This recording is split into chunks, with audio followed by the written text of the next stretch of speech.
Hey everyone, welcome! And if you watched the last review, welcome back! Last time we talked about the first Super Mario Land, and now we're going to talk about its sequel. So let's not dilly-dally and just jump right into it. After the successful sales of Super Mario Land, a sequel was developed and released 3 years later. It was developed by the same team who did the first game too, which also meant Shiggy wasn't involved much with this game either. Looks like it's gonna be another weird one. Now let's move on to the game's story, which takes place right after the events of Super Mario Land 1. After Mario rescued Princess Daisy from Tatanga in Sarasa Land, Mario heads back to some more familiar territory. However, while Mario was away, an evil lookalike of Mario called Wario, who according to the manual was always jealous of Mario's popularity since they were kids, took over Mario Land and its castle with a magic spell? I didn't know Wario practiced dark arts, but okay. Also, Mario has a castle? Well, it's never been seen again after this game, so, wonder how he got that. Back to the story. The 6 golden coins required to enter the castle have been scattered and are being guarded by 6 henchmen of Wario's, one of which is Tatanga from the first game, which might imply that Wario hired Tatanga to kidnap Daisy in the first game just so that he could take Mario's castle while his back was turned. Yikes, that's some dedication. Now with new stakes on Mario's hands, he heads off to recollect the 6 golden coins, overthrow Wario, and to get his castle back. It's another simple plotline, again it's not a Mario RPG, but I do like how the events of the first game link right into this one, and it isn't another save the princess plot like the first game. The only thing that really needs to be saved is Mario Land and the castle, so it's unique in that way too. Also, yes, this was the first game to introduce Wario, another character who would also appear a lot in the spin-off games, and will later get games of his own.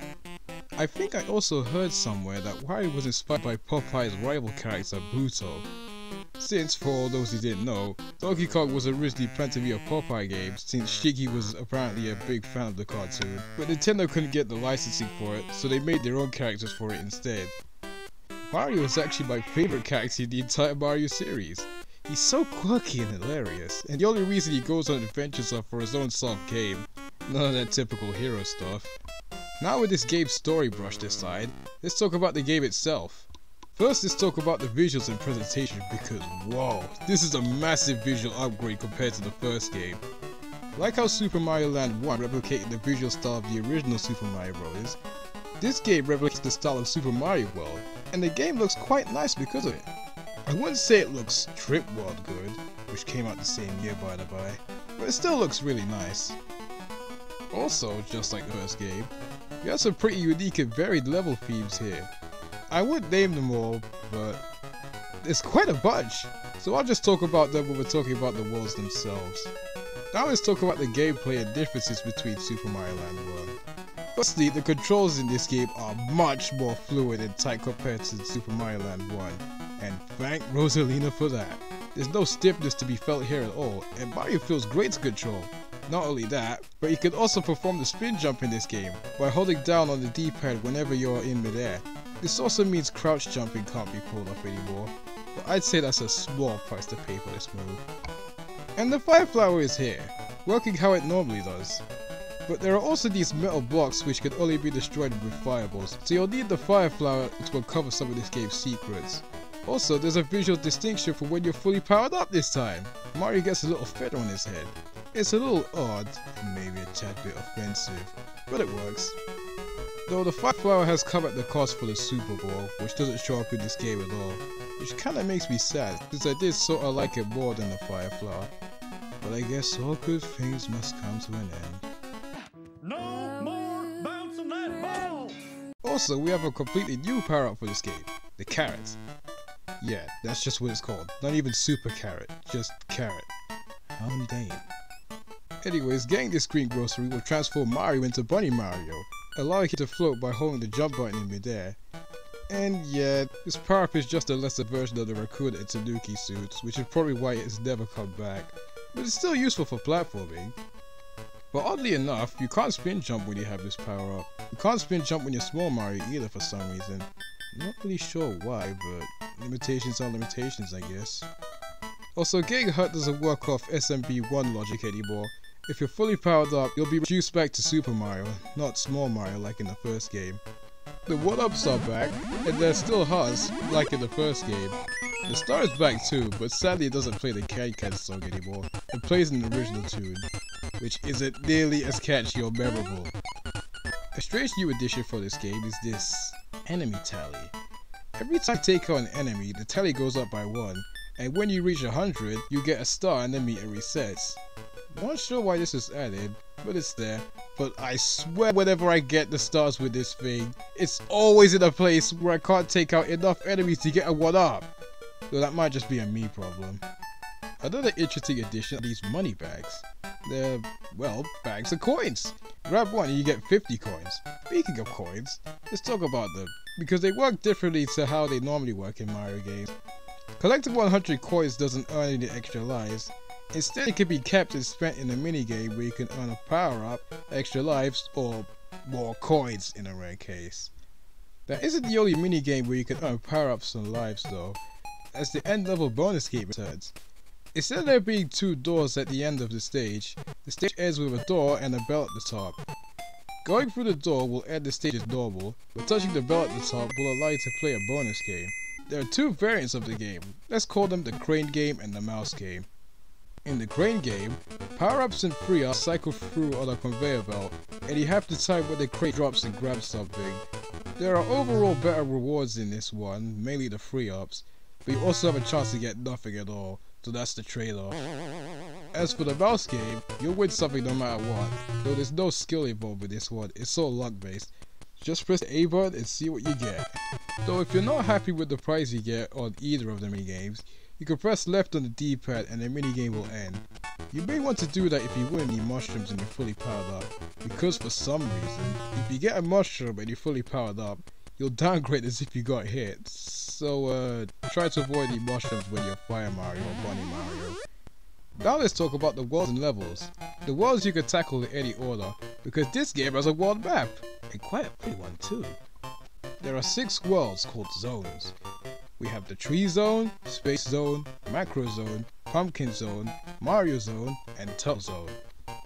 The level themes for these worlds are quite interesting too, and there's quite a number of them in the game.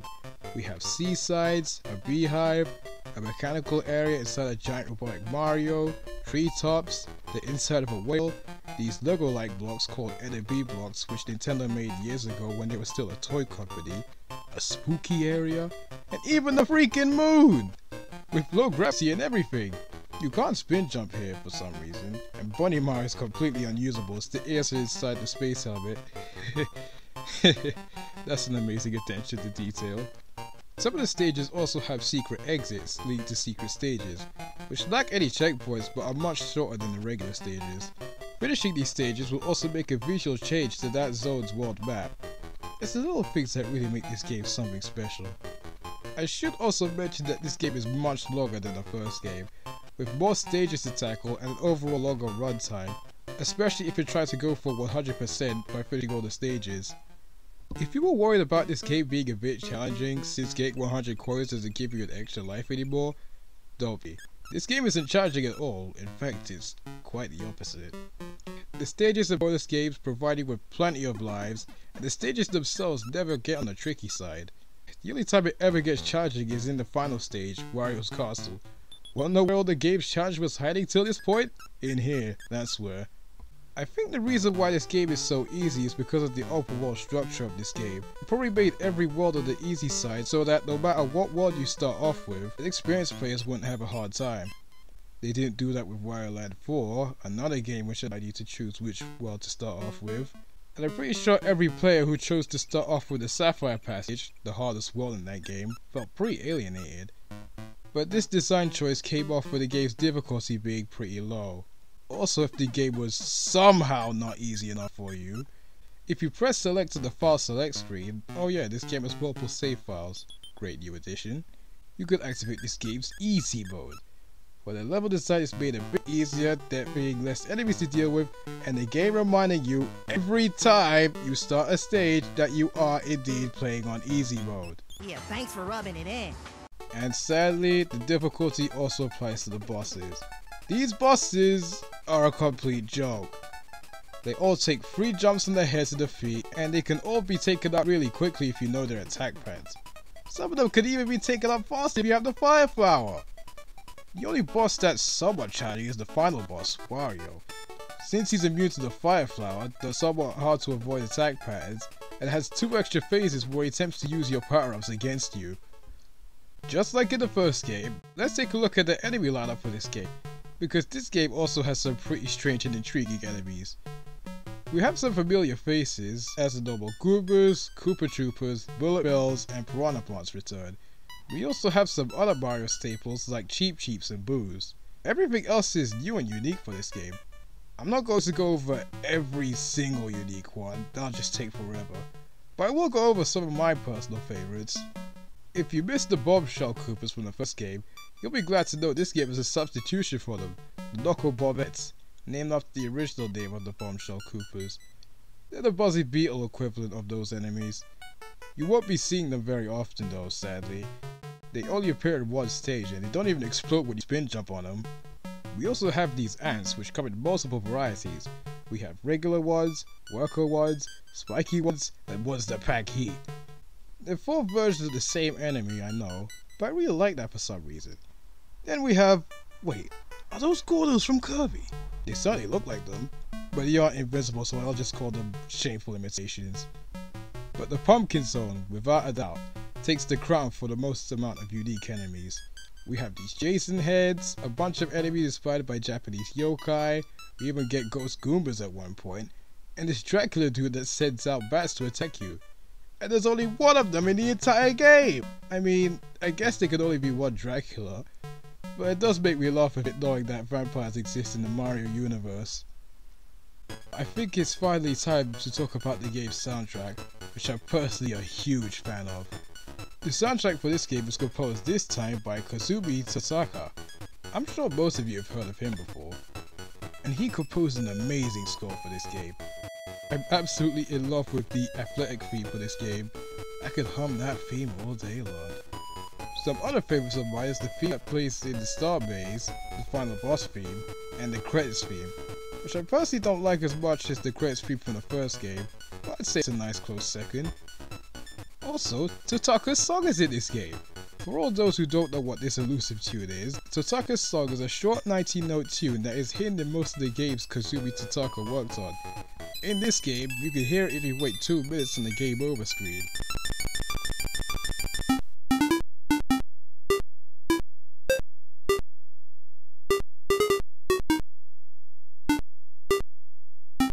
Speaking of the game over screen, I should probably mention that if you somehow get a game over in this game, the golden coins you had on you at that moment will be taken back, and you'll have to fight the bosses you lost them from again to reclaim them. But I'll be honest, this won't happen to you unless if you really suck at platformers that much.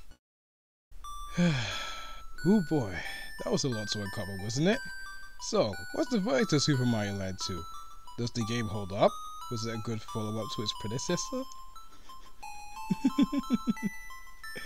I don't even know why I brought up the rhetorical questions. Of course it is! This game is a fantastic 2D Mario game. It's also a rather unique one too. Sure, it's a bit on the easy side, which may turn people who are looking for more of a challenge away.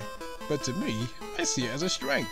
Because this game isn't too taxing, I can pick the game up any time and just beat it with a level head. It's sort of a game I could just chill and play, kinda like with a Kirby game.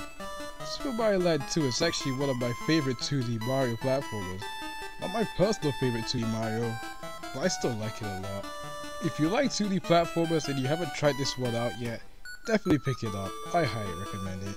Used game packs for this game aren't too expensive, or if you want to get it digitally, the 3DS eShop has got your back.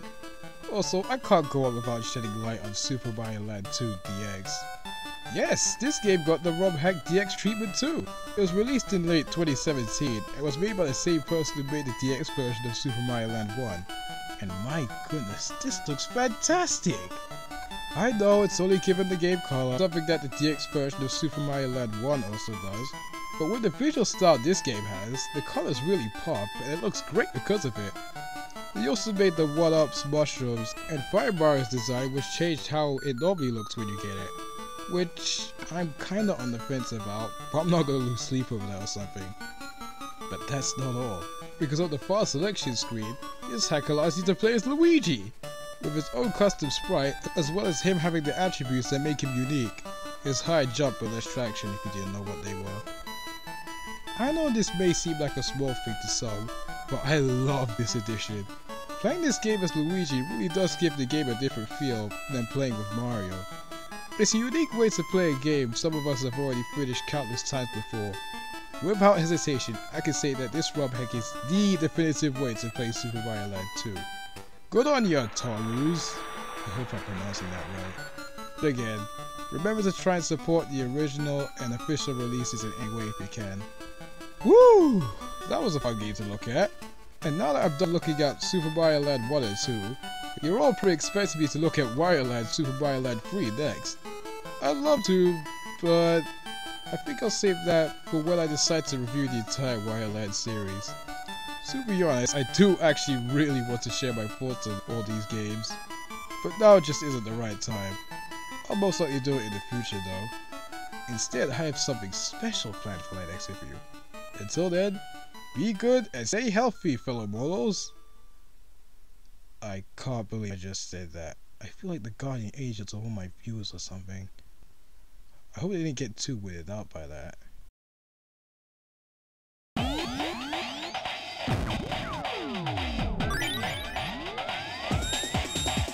Next time on Angelos the Angel Gamer, a blue-haired friend takes a look at the intriguing Arcade franchise.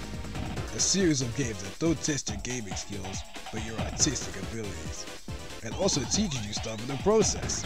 Are these games truly masterpieces, or are they ideas that should have been kept on the drawing board? Look in next time to find out, you mortals.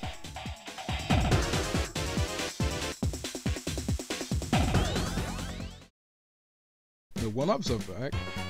Wait, did I put R twice? Why did I do that? Oh boy. This is why you proofread people.